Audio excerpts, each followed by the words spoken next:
قرآن شریف پڑھنے سے کتنا ثواب ملتا ہے، حدیث کی روشنی میں دلیل کے ساتھ اس ویڈیو میں آپ لوگوں کو بتاؤں گا۔ یہ حدیث ترمذی شریف جلد نمبر 2 اور صفحہ نمبر 119 پہ ہے۔ حضرت ابن مسعود رضی اللہ تعالی عنہ نے کہا کہ حضور علیہ الصلوۃ والسلام نے فرمایا کہ جو شخص کتاب اللہ یعنی قرآن شریف میں سے ایک حرف پڑھے تو اس کو ہر حرف کے بدلے ایک نیکی ملے گی۔ یعنی جیسے قرآن شریف میں اگر ایک حرف کوئی آدمی پڑھتے ہیں تو انہیں ایک نیکی ملتی ہے، اور ہر نیکی 10 نیکیوں کے برابر ہوگی۔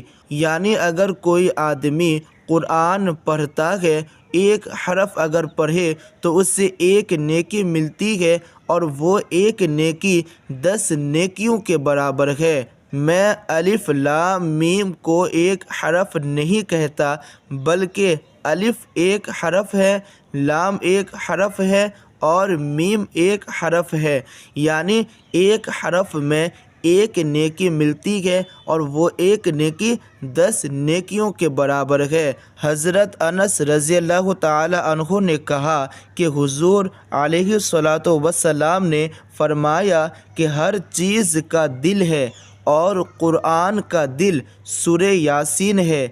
پس جو شخص سورہ یاسین کو پڑھے اس کے لیے 10 قرآن پڑھنے کا ثواب لکھا جاتا ہے۔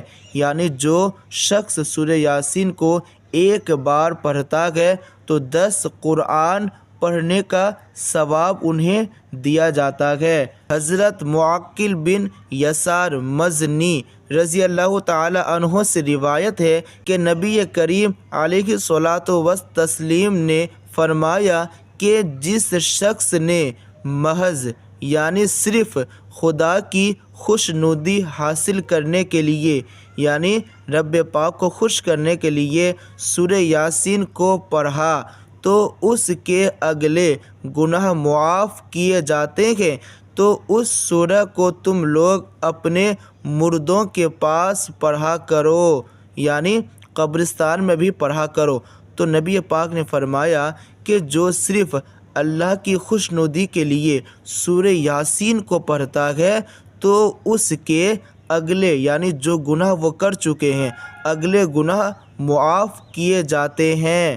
حضرت معاذ جہنی رضی اللہ تعالی عنہ نے کہا کہ رسول کریم علیہ الصلوۃ والسلام نے فرمایا کہ جو شخص قرآن کو پڑھے اور اس پر عمل کرے تو قیامت کے دن اس کے ماں اور باپ کو ایسا تاج پہنایا جائے گا کہ اس کی روشنی دنیا کے سورج کی روشنی سے بڑھ کر ہوگی۔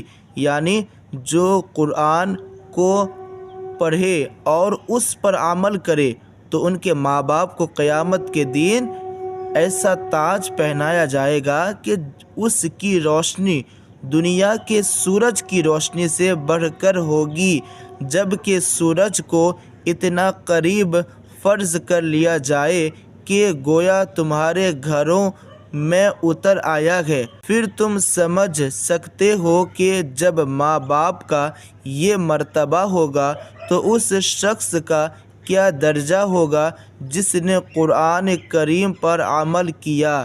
یعنی جو قرآن پڑھا اور اس پر عمل کیا تو ان کا جو مرتبہ ہے تو وہ کیا ہوگا جب ان کے ماں باپ کا یہ مرتبہ ہے۔ حضرت عثمان رضی اللہ تعالی عنہ نے کہا کہ حضور علیہ الصلوۃ والسلام نے فرمایا کہ تم میں بہترین شخص وہ ہے جس نے قرآن کو سیکھا اور دوسروں کو سکھایا۔